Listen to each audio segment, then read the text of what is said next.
All right, good morning and happy Friday. This video is entitled Boots to the Ground and Introduction. And basically, the concept of boots to the ground is that text messages really can only go so far in getting people to do what you want, whether it's, let's say, go vote or go buy your product. Many times, the most effective way in order to get people to buy what you're selling is to physically be in front of them. I personally am a big advocate of face-to-face communication versus text messages versus being on the phone.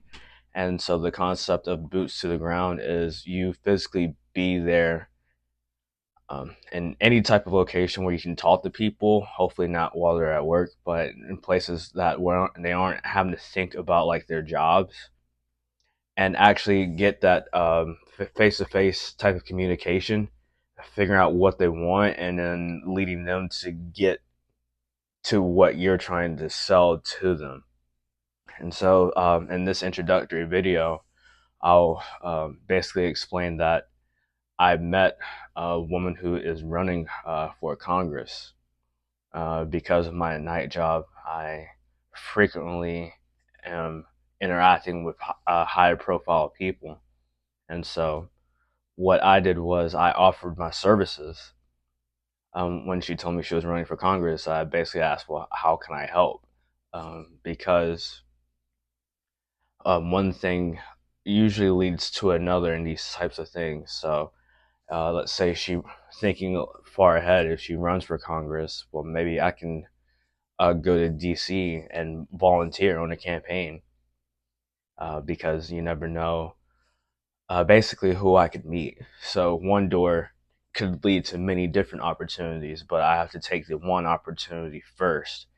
And with boots to the ground being an introduction, there's an election on Tuesday.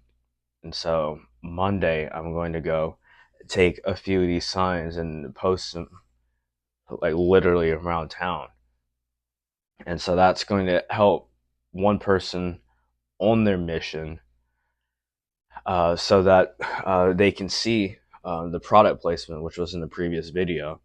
And we want to have product placement because it's going to be on the front of people's mind. And when it's on the front of people's mind, they're more likely to follow through with an action. So in these two examples, I have my poster, Nick Fox. Hopefully you will check that out, enjoy it, share it with a friend. And then the second example, we have Sherry Biggs for Congress. Hopefully you'll go and vote for her, send her to Congress, and then maybe I can offer my services as well. So um, in this example of boots to the ground that we're so focused on, text, like around election time, many groups may send like text messages saying, hey, go vote, this, that, and the third. But the way we can separate ourselves as physically meeting people, figuring out what their needs, asking them to either vote or check out the book. Because text messages are very impersonal, they can only go so far. Phone calls are a little bit more personal, but again, they're very limited in how far they can go. At least with boots to the ground, face to face interaction, you establish that human connection and you increase your chances of people basically buying what you're selling or doing what you want. And then we are going to continue this series in subsequent videos, and I'll show you examples. I bought a body cam from Amazon, so we'll experiment with that. But just know that face-to-face communication is always going to be superior to talking over the phone, which is going to be much more superior than text messages.